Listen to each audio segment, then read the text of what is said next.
હવે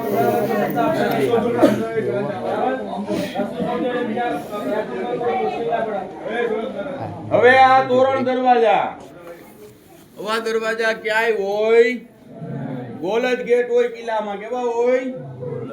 અહીંયા આવો દરવાજો શું કામ છે કે જ્યારે આ કિલ્લાને બનાવ્યો ત્યારે કોઈ રાજા મહારાજા કે ગામ માટે નહીં, જે ગિરનાર પર્વતની અંદર દત્ત મહારાજની જાત્રા આવતી ને, પેલા સંઘ આવતા 500, 1000, 1500 માણસના, આ બધાને આરામ કરવા માટે બનાવ્યો હતો. એટલે આવો દરવાજો છે કે આપણે કોઈ મંદિરમાં પ્રવેશ કરીએ છીએ. ખ્યાલ આવ્યો બધાને? હવે આવા દરવાજા બે જગ્યાએ જોવા મળશે, એક દ્વારકા મંદિરમાં અને એક આ કિલ્લામાં. ખ્યાલ આવી ગયો બધાને?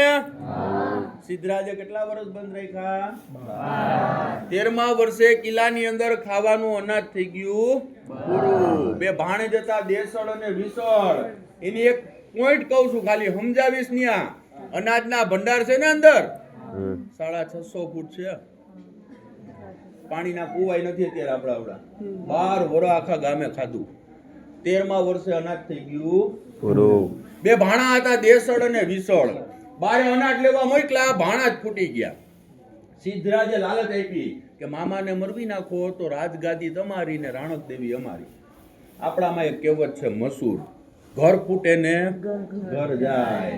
આ દરવાજા ખુલ્યા 850 વર્ષ પહેલા. સિદ્ધરાજની સેના દગો કરી કિલ્લો જીતવા ઘૂસી ગઈ. એના સેનાપતિ હતા સિદ્ધરાજ. અત્યારે આપણું લશ્કર કિલ્લો જીતવા નહીં હો, જોવા જાય છે. વગર હથિયારના સેનાપતિ હારે છે. દેવેન ગોસ્વામી ગાય ચાલો ફટાફટ.